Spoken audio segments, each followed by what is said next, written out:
आदाब, नमस्कार। मैं रेशमी ज़िया आप सभी का इस्तकबाल करती हूँ।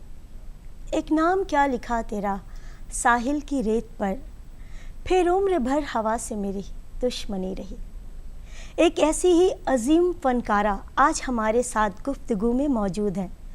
मुल्क की जानी मानी हिंदी कवित्री अनामिका, जो मुल्क की पहली महिला कवित्री हैं जिन्हें साहित्य अकेडमी अवार्ड से नवाजा गया।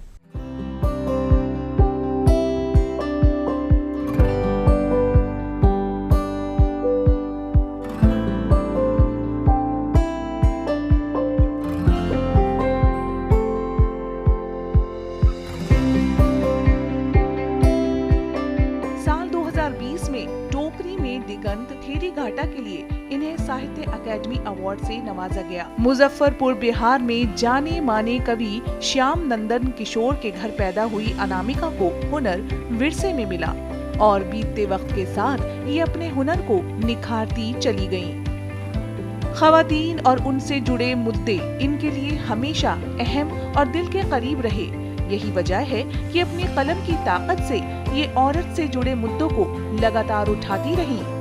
अपनी सोच और लेखनी के जरिए ये औरत की सशक्त आवाज बनकर उभरी और लगातार उसकी बातों को कहती रही। अनामिका एक बेहतरीन उपन्यासकार और आलोचक भी है और इनको पढ़ने वाले बेसब्री से इनकी नई रचना का इंतजार करते रहते हैं।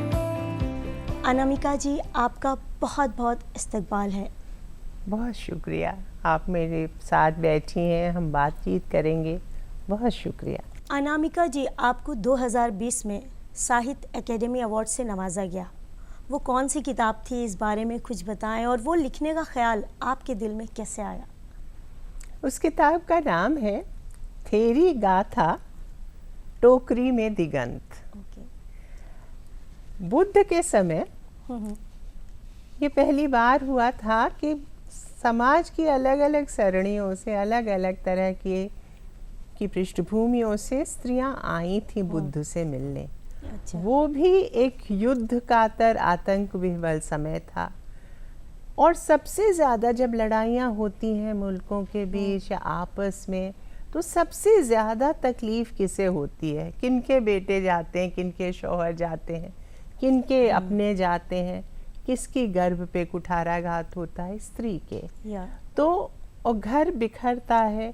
तो उस समय का माहौल जो था वो अब के माहौल से मिलता जुलता था। तो अब की औरतों की जो चिंता है कि आपसी सुलह से, बातचीत से, अहिंसा के रास्ते कैसे एक साझा समय बनाया जाए, साझा परिवेश बनाया जाए, उसी चिंता से उस समय की स्त्रियां बुद्ध से मिलती थीं कि भीतर की शांति और बाहर का अमन चैन, इन दोनों की गलबहियां कैसे लगे। और अभी की स्त्रियां भी ऐसे ही एक आदमी की, इंसान की तलाश में हुए हैं जो पैगंबर की तरह, बुद्ध की तरह उनके भीतर की ये तनातनी समझे।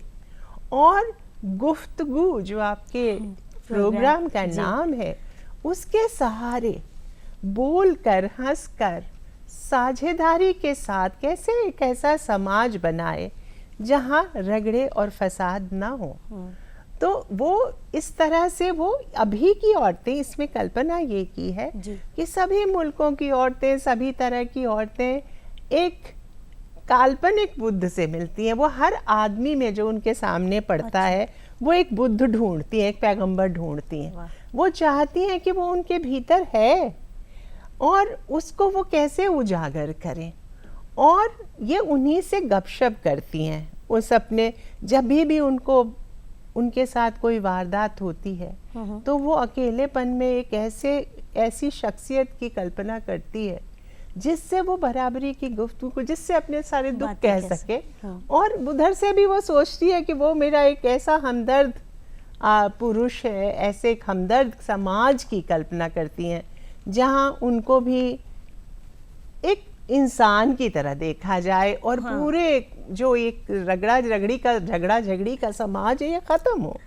तो ये इसी तरह के अलग अलग सेक्शंस जो हैं सोसाइटी के, उसकी जो औरतें आती हैं और अपने सबके अपने अपने पैगंबर हैं, सबके अपने अपने बुद्ध हैं, वो उसी से गुफ्तगू करती हैं। कह सकते हैं आपने औरत के दिल की गहराई को इतनी मतलब खूबसूरती से समझा और कलम पे उतारा आपने कविता के माध्यम से। वैसे आपने तो बहुत सारी कविताएं लिखी है, आप बेहतरीन कवित्री हैं, पर फिर भी आपकी कोई अपनी जो दिल के बहुत करीब होती है वैसी कुछ कविताएं होगी, उस बारे में कुछ बताएं।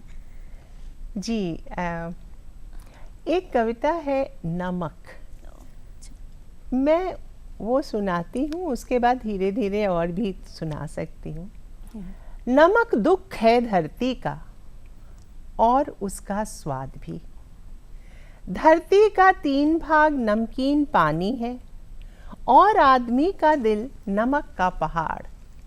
कमजोर है दिल नमक का, कितनी जल्दी पसीज जाता है, गड़ जाता है शर्म से जब फेंकी जाती हैं थालियां दाल में नमक कम या जरा तेज होने पर। क्या वो जो खड़े हैं ना सरकारी दफ्तर, शाही नमकदान है, बड़ी नफासत से छिड़क देते हैं हरदम हमारे जले पर नमक।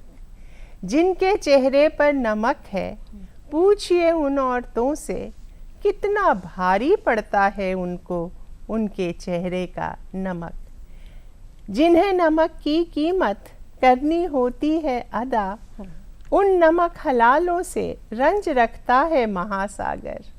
दुनिया में होने न दी उन्होंने क्रांतियां, रहम खा गए दुश्मनों पर। गांधी जी जानते थे नमक की कीमत, और अमरूदों वाली मुनिया भी। दुनिया में कुछ और रहे न रहे, रहेगा नमक। ईश्वर के आंसू और आदमी का पसीना, यही वो नमक है कि जिससे थिराई रहेगी ये दुनिया। तो दुनिया ऐसी ही बनाना चाहती हैं औरतें।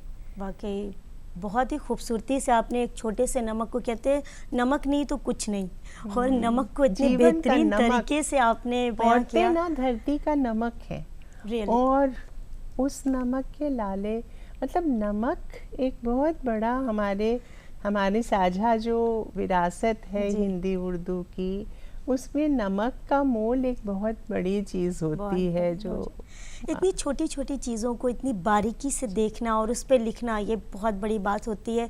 और आपका ये सफ़र तो बचपन से ही शुरू हो गया था, और कैसे ये क्या जद्दोजहद रही आपके सफ़र की, इस बारे में हमें कुछ बताएं।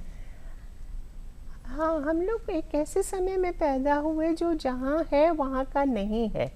अच्छा। मतलब जहाँ के हम थे, हम एक ऐसे समय में पैदा हुए कि धरती बह रही थी, उसमें ज़मीन बह रही थी, तो हम जहाँ पैदा हुए वहाँ ठहर के नहीं रह पाए। नौकरी की तलाश में, पढ़ाई लिखाई की बेहतरी की तलाश में हमारे पाँव ज़मीन से उखड़ गए। और जो पीछे देखा तो जो गठरी पे लदा था, हमारे गठरी में, झोली में जो हमारी यादें बंधी थी, वो लेकर हम परदेश आए और यहाँ पर उस तरह का हंसता बोलता माहौल नहीं मिला। यहाँ की अलग तरह की चुनौतियाँ थीं। तो उन यादों के सहारे हमने कुछ जो भी समझा इस समाज में, जो भी मुश्किलें थीं, बिखराव थे और जो भी टूटन थी, वो पुराना और नया जो है हमारे यहाँ गलबैया डाले बैठ गया। और कहानियों में, कविताओं में जैसे धान रोपा जाता है ना, कि कहीं रोपा गया और कहीं उसको दोबारा फिर से रोपा जाता है, वो उगा कहीं फिर उसे दोबारा रोपा गया। तो हमने अपनी विरासत से जो पाया था उसको नई ज़मीन देने की कोशिश की। तो यही हमने एक किसानिन का काम किया कि जो पाया था उसको नई ज़मीन पे दोबारा बोया, ताकि सनद रहे कि हमारे वजूद के क्या संकट हैं और उनके समाधान क्या हैं। क्या बात है। मैं आप बोल भी रही थी, लग रहा था मैं सुन रही हूँ, कविता ही सुन रही हूँ। आप इतने आराम से उसको बयां कर रही थी। आपने जब ये सफ़र शुरुआत किया, इस सफ़र की, लिखने की सफ़र की, और नो डाउट आज आप इस मुकाम पर हैं जहाँ आपको देख के बहुत लोग इंस्पायर होते हैं। बट आपका भी कोई ऐसा आइडियल होगा जिसको देख के आप बहुत इंस्पायर्ड हुई, वो कौन है? मैं ना ऐसे तो मेरी माँ मेरे बहुत बहुत सीखा है मैंने उससे। और अंतरंग गपशप जो होती है वो मैंने उस अपने जिस छोटे शहर की मैं हूँ वहाँ माँ से मिलने जितनी औरतें आती थी, हमारे घर के पीछे ही एक मज़ार था, वहाँ दाता कंवर शाह के मज़ार पे नातिया कव्वाली होती थी हर शुक्रवार को। तो वहाँ जैसे कि हर तरह की औरतें आती थी, जो गाने वाला तबका है ना, गाने वाली औरतों का, वो भी आता था, कव्वाल आते थे, और दुनिया के सब दुखी लोग वहाँ आके एक चटाई पर बैठते थे और मैं औरतें एक तरफ बैठती थी और वो जो भी बातें करती थी ना दाता कंवर शाह, वो सुनकर मुझे लगता था कि औरतों का संसार, उनके दुख और उनके हंसने का, उनके बोलने का, दुख में भी आग लगी हमारी झोपड़िया में हम गावे मल्हार वाली स्थिति, जो बहुत तकलीफ है फिर भी हंस देना। तो मुझे उनकी कहानियों में जीवन का बहुत कुछ मिला। फिर मैं जब यहाँ पीजी विमेंस हॉस्टल में आई पढ़ने, भाई ले आए यहाँ मुझे, तो वहाँ मैंने, ये इंटरनेशनल हॉस्टल था दिल्ली यूनिवर्सिटी का, यहाँ मैंने देखा कि बहुत तरह की देशी विदेशी औरतें थी, अफ्रीका से, अमेरिका से भी, ईरान, इराक से। तो वहाँ हर कमरे में एक कहानी पलती थी, वहाँ भी उखड़े हुए लोगों का एक पूरा समाज था और उनकी कहानियों में, उनके जीवन की जद्दोजहद में भी मुझे बहुत कुछ ऐसा मिला।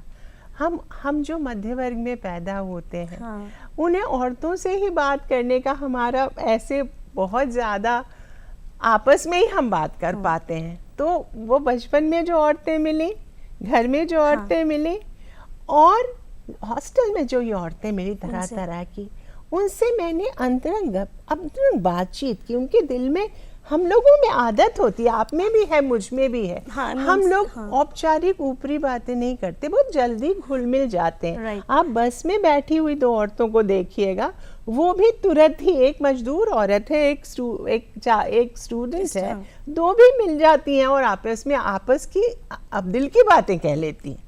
ये औरत में खासियत होती है।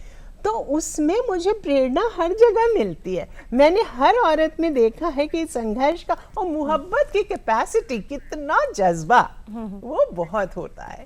तो यही तो जीवन को जीने लायक बनाता है ना। तो मुझे बुजुर्गों से भी गपशप करने में बहुत अच्छा लगता है, फिर बच्चों से। तो इन लोगों से मुझे बहुत कुछ, सब में मुझे कुछ न कुछ ऐसा लगता है जैसे हर फूल अपनी तरह से सुंदर है। सही है। उसी से हर फोटोग्राफर जानते हैं आपके कि हर चेहरा कहीं ना कहीं से सुंदर है। तो इसी तरह से हर व्यक्ति में कुछ ना कुछ सीखने लायक है, तो मैं वो सीखने की कोशिश करती हूँ। जी। मैं अब ये भी कह सकते हैं, वैसे तो आपका परिवार खुद काफ़ी बड़ा था, उसके बावजूद आप कह सकते हैं अपने आप में इतनी अकेली, क्योंकि आपका हम उम्र कोई नहीं था। तो आप अपने आसपास के माहौल से, उन औरतों से, उनको देख के बहुत बारीकी से उनको देखती थी और फिर आपको हुआ कि नहीं, इनके ऊपर मैं कुछ लिखूं। बहुत आसान होता है, प्यार करने से दुनिया की हर चीज़ आसान हो जाती है। मैं वही देख रही हूँ, कितनी खुशी मिल रही है जब आप बयां कर रही हैं, तो भी आपके चेहरे पे वो खुशी साफ झलक रही है। बात कहीं पहुँचे, बात कहीं पहुँचना बहुत ज़रूरी है। सही है। एक मैंने मोहब्बत के जज्बे मैं इसी पे जा रही हूँ, क्योंकि आप सुना रही हैं, आपकी आवाज़ भी बहुत अच्छी है साथ में। तो अपनी पसंद की कोई कविता अभी आप सुना दें जो आपको पसंद हो। एक इसी जज्बे, जो अभी आपने कहा कि बात कहीं पहुँचने का जो एक वो होता है, तो एक कविता है, उसका शीर्षक है प्रेम। हाँ, कुछ तो हो, कोई पत्ता तो कहीं डोले, कोई तो बात होनी चाहिए जिंदगी में अब, बोलने में समझने जैसी कोई बात, चलने में पहुंचने जैसी, करने में कुछ हो जाने जैसी तरंग। सुनती हूँ यह प्रेम में ही संभव है, प्रेम में ही संभव है करना हर सरहद पार। प्रेम से बड़ी है प्रेम की कहानियाँ, प्रेम के या खुदा के बारे में सबसे खूबसूरत बात यही है कि आदमी ने गढ़ा उनको या उन्होंने आदमी को, ताल ठोक कर आप कह ही नहीं सकते। जिसने भी जिसको गढ़ा हो उससे क्या, कल्पना ही ये सुंदर है कि कुछ तो गढ़ा जाए, कुछ तो हो, कोई पत्ता तो कहीं डोले, कोई तो बात होनी चाहिए जिंदगी में अब, बोलने में समझने जैसी कोई बात, चलने में पहुंचने जैसी, करने में कुछ हो जाने जैसी तरंग, सुनती हूँ यह प्रेम में ही संभव है। तो ये जो एक जग तक होने का, बात नहीं कहीं पहुंचने की तकलीफ होती है, कि बात हमारे भीतर मिसअंडरस्टैंडिंग जिसको कहते हैं, कहा कुछ गया सुना कुछ गया, ये जो है ये तकलीफ का बहुत। वैसे ये राइटर का ही कमाल होता है कि वो कम शब्द में, कम अल्फाज में और दिल की गहराई तक वो सारी बातें कह जाता है अपनी कविताओं के ज़रिए, और ये बहुत ही खूबसूरती से आप बयां करती हैं, नो डाउट। और वैसे जिस उम्र में बच्चे खेलते हैं गुड्डे गुड़ियों से और डिफरेंट उनके गेम्स होते हैं, आपने उस उम्र में कविताओं से खेलना शुरू किया, आपने उसी उम्र में बड़े बड़े कवियों को पढ़ लिया था। मेरी घर की लाइब्रेरी बहुत अच्छी थी। अच्छा। माँ आपकी तरह मेरी भी माँ प्रोफेसर थी, तो हम लोगों के यहाँ जब माएँ पढ़ जाती हैं तो वो बहुत इसका ख्याल करती हैं, और नहीं भी पढ़ पाती तो भी ख्याल करती हैं पढ़ो, कि हाँ। हमारे जो बच्चे हैं उनकी दुनिया बड़ी हो। सही। दुनिया बड़ी नहीं होगी तो दिल भी बड़ा नहीं होगा। तो दुनिया और दिल बड़ा करने का एक बहुत ही साधारण उपाय है, और बहुत एकदम शॉर्ट की किताबें आपको बहुत सारी मिले, क्योंकि जिन सबसे आप मिल नहीं सकते सब तरह के लोगों से, लेकिन किताबें ऐसी खिड़कियां हैं जो आपको कहीं तक पहुंचा देती हैं। ये तो रूसी क्लासिक्स हों, कुछ भी हों, सब की वो उस समय मोबाइल वायने भी आती थी जब लाइब्रेरी ऑन व्हील्स होती थी, तो वो सब मिलती थी। और घर में भी चूँकि रात को पापा सुनाते थे हम लोगों को पढ़ के, रिल्के को, लोरका को, अपनी भी कविताएं, कालिदास को, गालिब को, मीर को, तो ऐसा लगता था कि जैसे तितलियां उड़ रही हैं सब तरफ, और तितलियों में तो बच्चों को बहुत मन लगता है, आपको तो बचपन मैं भी तितलियों के पीछे हो जाती की उन्हीं यादों में ले चलते हैं, और जी। अपने बचपन का कोई दिलचस्प किस्सा जो आप शेयर करना चाहें हमारे साथ शेयर करें। कुछ तो हम मतलब हमने पढ़ा है आपके बारे में और हमें पता भी है, पर आप कुछ बताएं। जैसे वो किस्सा कि आप अपने फादर से मतलब उनसे सुने बिना, कहानी सुने बिना नींद में आप बेड के नीचे चली जाती थी, ऐसा कुछ इंटरेस्टिंग। ये बात तो थी। तो हाँ, पापा आते थे और ऐसे आते ही गोद ना उठा ले, तो वो मैं एक बड़े बड़े पलंग होते थे उस समय, तो मैं उसमें अंदर चली जाती थी। बेचारी पापा मानो बिल्ली बन के धीरे धीरे कहानियां सुना के बोले। ऐसे जो दिल, बाप का दिल अगर माओ जैसा हो जाए, पूरी धरती का माँ होने का जज्बा अगर आदमी में भी जग जाए, तो दुनिया बहुत बदल जाती है। हमने ऐसे पिता देखे हैं। और सबसे बड़ी बात ये है ना कि ह्यूमर, हंसाना, हंसी एक ऐसी चीज़ है। मेरे फादर भी बहुत हंसते हंसते कोई बात समझाते थे।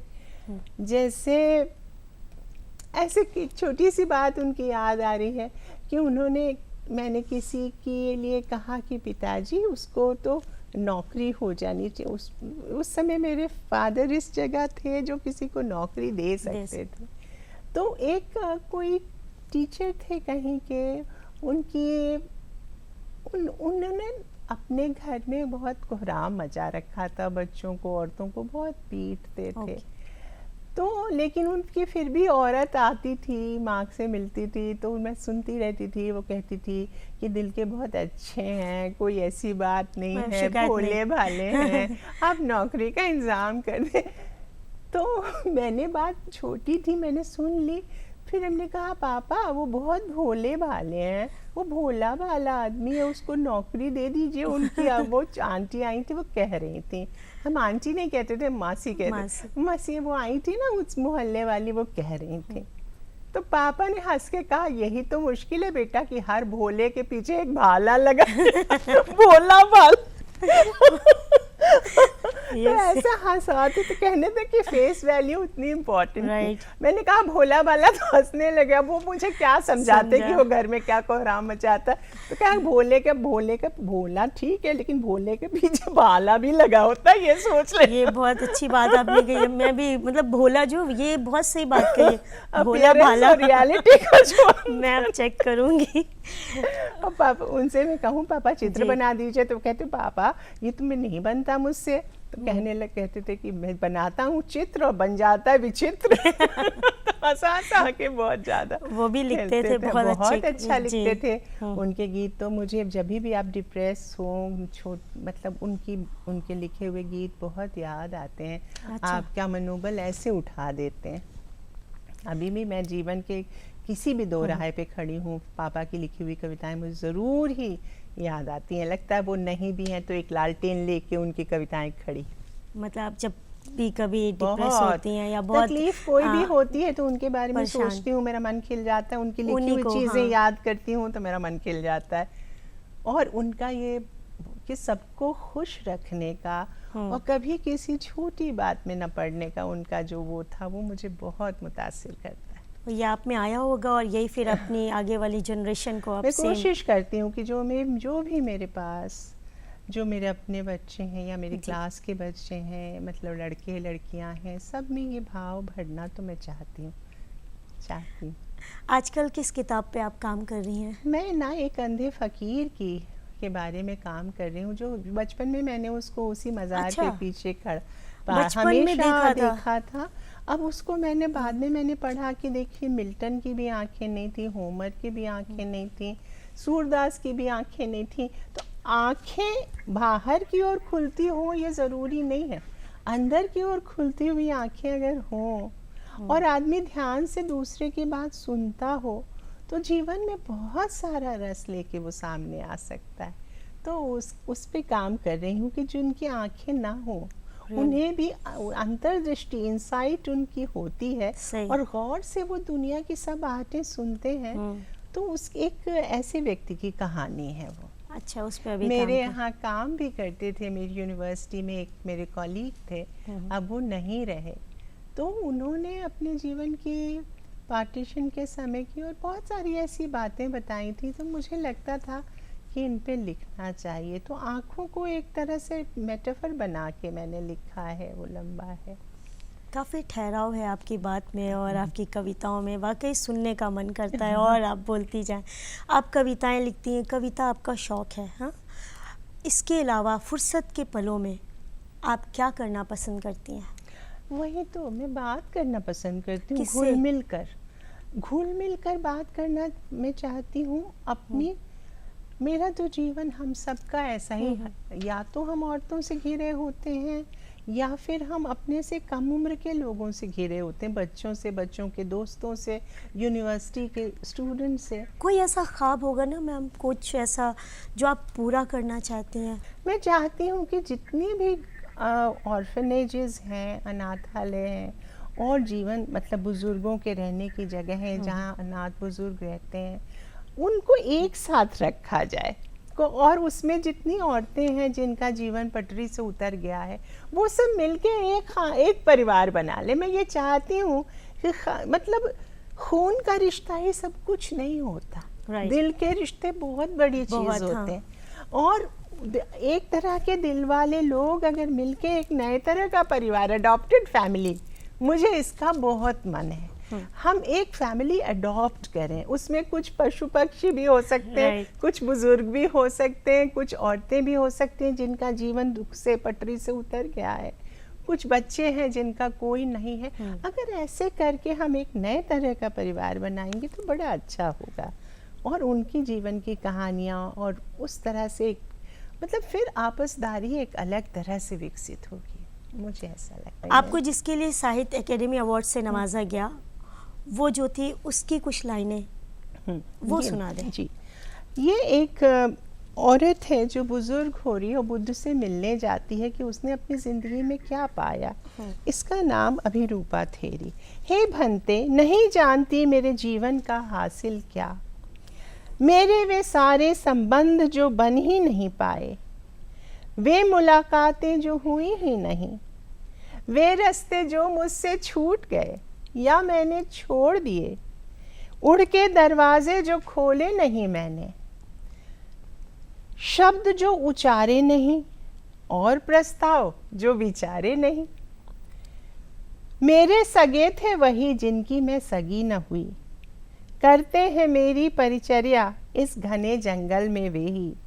जब आधी रात को फूलती है वह कुमुदनी और मेरी हताहत शिराओं में और टूट जाती है नींद। एक पक्षी चीखता है कहीं विरह दग्ध, आसमान भी किसी आह जटायु सा बस गिरा ही चाहता है मेरे कंधों पर, और उमड़ता है हृदय में सन्नाटा प्रलय मेघ सा। भंते बताइए कैसे समझे कोई कौन सगा? बुद्ध ने कहा, जिसकी उपस्थिति चित्त की लौ को निष्कंप करे वही सगा।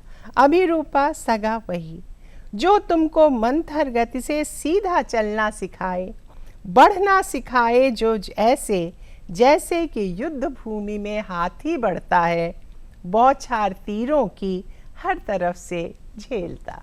क्या बात है, बहुत खूबसूरत।